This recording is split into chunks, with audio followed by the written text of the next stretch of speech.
Hey y'all, this is cross-hatching techniques for beginners. So we're gonna start with our cross-hatching practice sheet, and I'm gonna do it similar to my hatching practice sheet that I did for my last video, but I'm gonna start by showing you the basic of basic cross-hatching technique. So this is just the simplest form of cross-hatching, and cross-hatching is using hatching marks in one direction and then crossing it over in a perpendicular direction to create a texture. I'm just gonna call that normal. The next one I did was called contour cross-hatching, and it's when you are cross-hatching in the direction of a subject that you are drawing. So in this case, I am cross-hatching or contour hatching in the direction of the circle or the subject. So the next two that I'm doing is a directional cross-hatching mechanism. So the first one I did was a 3-directional. So I made 3 different directional lines to create a surface. And it's really interesting with these because you can do 4-directional, 5-directional, 6-directional, all the way up until whatever number directions you want. But it can create really cool surfaces and textures using the directional pattern, as you can see in the 4th directional.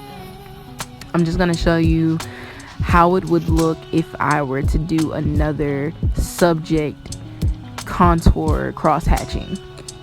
And so this can be useful for t-shirts and garments and when you were trying to make textured surfaces. I want to show you a flicked cross-hatching.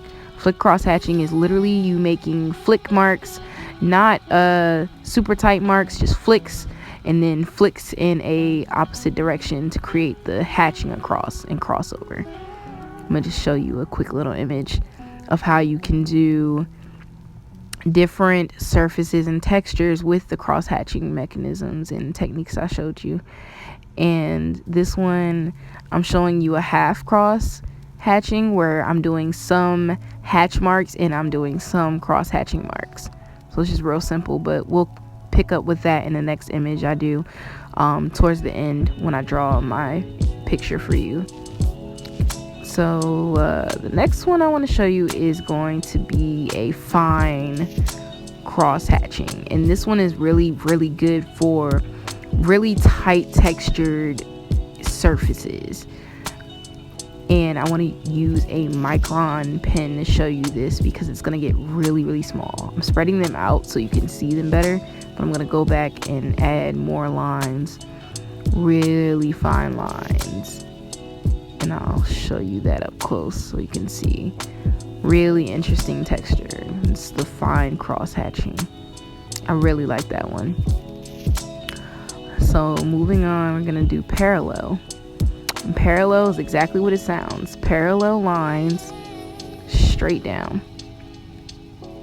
And then we're gonna go parallel lines straight across.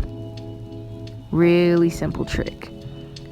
And that could be used for things like picnic cloth or sheets, any type of textured surface that you want to use. So these are really cool techniques to use. I'm going to call it combined cross-hatching.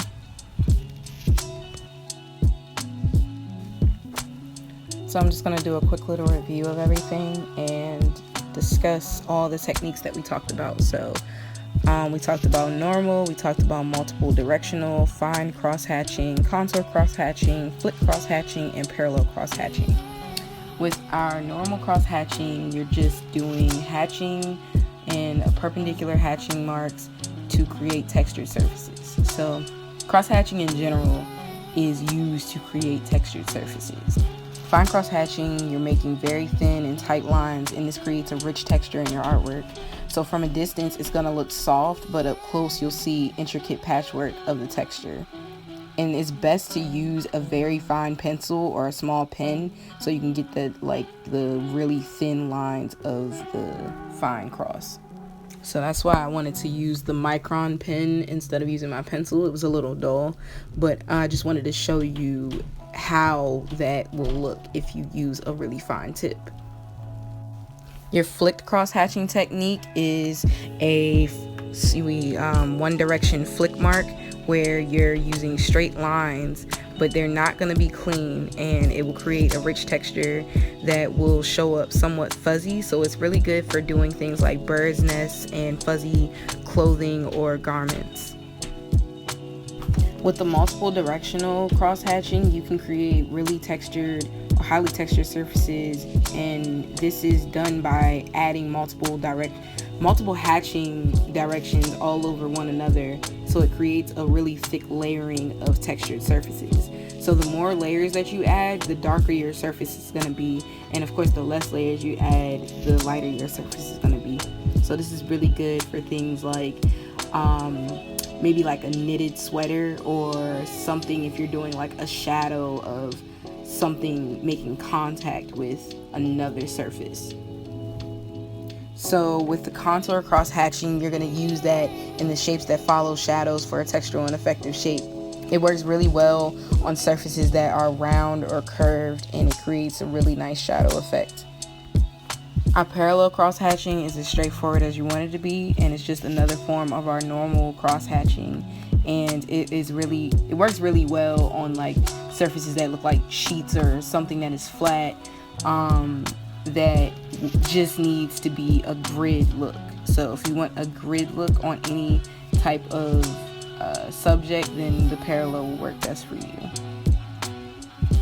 So as always, I'm going to close out doing an image that will show you how I'm using the cross hatching techniques in my work. So I'm just doing a quick little head that I like. It's not perfect, it's not supposed to be perfect, but it's really stylized, and I just wanted to show you the different ways that you can get your texture in different places. And the best way to do that is with a head that has a bunch of different shadows in different places. So thank you for watching my video. Make sure you like, subscribe, and comment, and share this video.